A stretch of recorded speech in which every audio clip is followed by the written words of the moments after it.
Masih dalam pengharapan kita tegak berdiri, menyentuh langit dengan tekad yang tinggi. Suara kita lantang menggema di dunia. Wirausaha disabilitas menciptakan makna.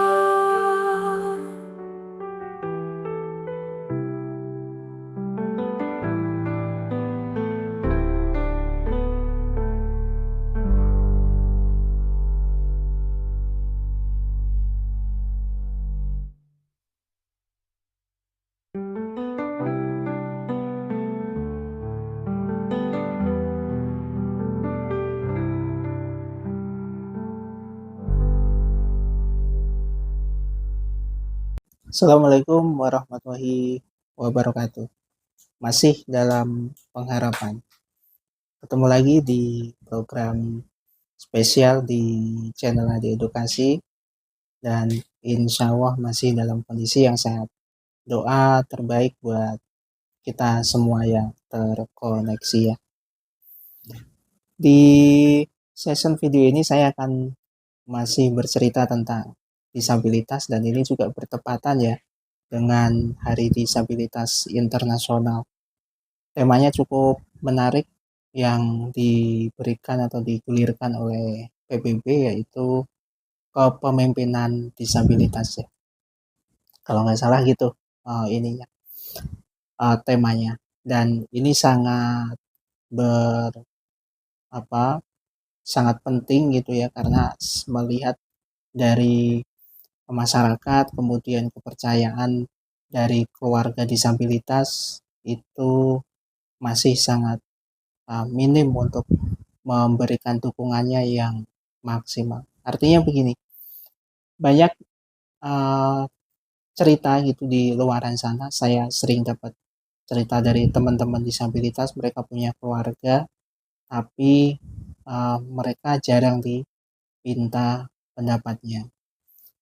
Dalam hal apapun, baik itu dari segi musyawarah keluarga maupun dari sisi-sisi lingkungan, bahkan sampai ke arah-arah spesifik tentang kebutuhan mereka, bagaimana agar semuanya bisa mengakses dengan baik, misalnya transportasi, misalnya politik dan lain sebagainya, itu bisa tercover dengan baik. Nah, semuanya itu kan diawali dari keluarga, dari lingkungan kecil, tapi masih banyak yang belum mengetahui cara bagaimana biar kita itu bisa memahami betul apa sih yang dimaksud oleh saya dan teman-teman disabilitas. Oke, saya cerita ya.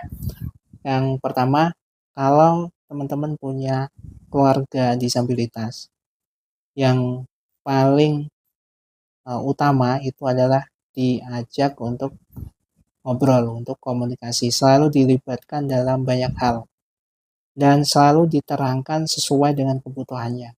Misalnya disabilitas netra seperti saya, maka kalau diajak keluar rumah misalnya, coba diajak untuk bercerita, ceritakanlah sekitarnya ada apa aja, kemudian misalnya ada kunjungan dari mana, dan misalnya kita mau melakukan administrasi pendaftaran ke kelurahan atau ke perbankan, coba diceritakan alurnya bagaimana. Karena terkadang gini, kita saking sayangnya dengan keluarga kita yang disabilitas, itu apa-apa selalu dibilang nggak usah lah, dibantuin aja biar cepet. Itu tuh. Dan itu sebenarnya membentuk sebuah batasan, dan pada akhirnya itu nggak bisa dilakukan, padahal caranya itu sederhana dan mudah menurut orang-orang, tapi sulit buat kami disabilitas. Kenapa? Karena nggak dikasih kepercayaan dan nggak dikasih untuk melakukannya secara mandiri ya. Contoh konkretnya, misalnya kita datang ke pasar misalnya belanja gitu ya. Ini banyak masyarakat yang bertanyanya itu bukan sama kita, bukan sama seorang disabilitas itu yang mau belanja, tapi sama orang yang mendampingi atau malah dicueki.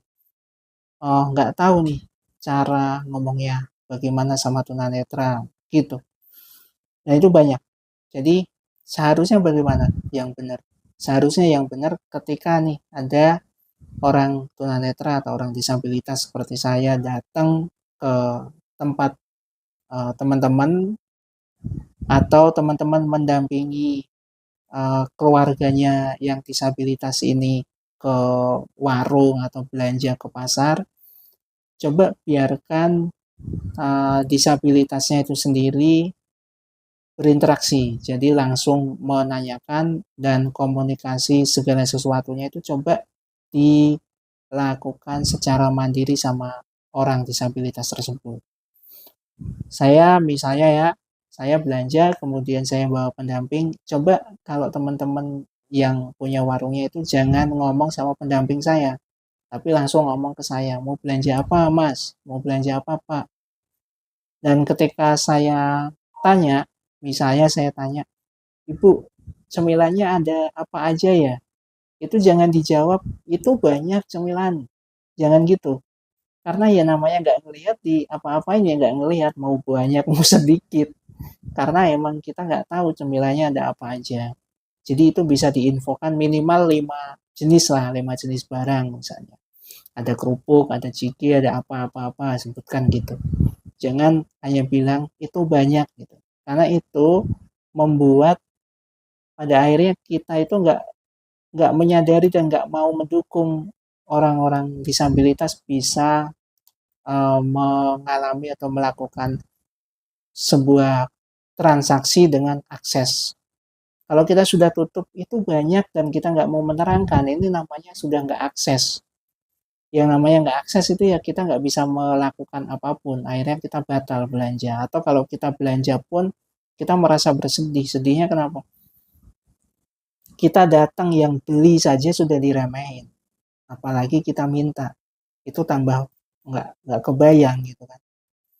Jadi usahakan lakukanlah dengan porsi yang benar-benar sesuai, yang benar-benar akses dan terukur.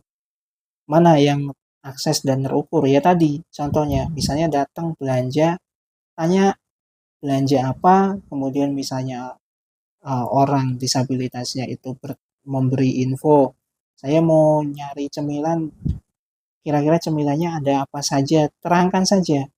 Kalau memang ada sangat banyak, misalnya 1000 item gitu ya, 1000 jenis cemilan ya, minimal disebutkanlah 5 dulu, misalnya gitu. Ini ada banyak, lebih dari 100, saya sebutkan 5 saja dulu ya, gitu. Nanti tinggal mau nyarinya yang apa gambarannya, bisa diinfokan. Nah itu lebih enak, ketimbang itu banyak, tapi kita nggak tahu banyak itu berapa cemilannya, posisinya di mana, bagaimana cara milihnya. Jadi kita harus dikasih info. Karena tunanetra ya tunanetra nggak melihat. Jadi ditunjuk itu banyak ya percuma karena nggak ngelihat. Yang benar adalah dikasih info karena kita bisa mendengarkan dan kita bisa menyesuaikan sesuai dengan kebutuhan yang kita cari. Itu poin satu. Jadi kalau belanja usahakan uh, misalnya mendampingi ya biarkan si disabilitas netra itu sendiri yang bertanya dan upayakan sebagai pemilik warung atau tempat belanja yang untuk transaksi ini usahakan berkomunikasi langsung dengan tunanetra itu sendiri ya. Ini poin satu. Ada 2 poin di video ini, saya share lagi 1 poin. Yang kedua, misalnya kita mau memberikan informasi seperti undangan atau seperti uh, beli segala produk kita, misalnya ya kita mau nanya paling gampang gini ya, ini ada kegiatan RT gitu ya, kegiatan RT, dan kita mau melibatkan disabilitas ini biar datang, itu jangan hanya info seperti ini, Pak, ini ada undangan untuk rapat RT, udah pulang, itu tulisannya langsung ditaruh. Jangan seperti itu, tapi tolong diinfokan secara detail. Contoh, ada undangan Pak RT di rumahnya Pak RT ya. Maka ketika sudah kebayang nih di rumahnya Pak RT atau di balai mana gitu kan, itu lebih enak. Jadi, Pak nanti sore ini ada undangan rapat RT bareng Pak RT dan stafnya. Kemudian acaranya itu di tempat atau di rumahnya Pak RT sendiri gitu. Nah, ini lebih benar dan lebih tepat informasinya sehingga kita sudah punya gambaran nanti sore itu acara rapatnya ke tempat Pak RT, jadi bukan kemana-mana. Sering saya dapat cerita nih kalau mereka dapat undangan nih teman-teman disabilitas, rata-rata cuman Pak ini ada undangan. Nah, undangannya dikasih, taruh, udah selesai orangnya pulang. Dan kita kebingungan, ini undangan RT acara apa, terus alamat atau pertemuannya di mana, itu kita nggak tahu.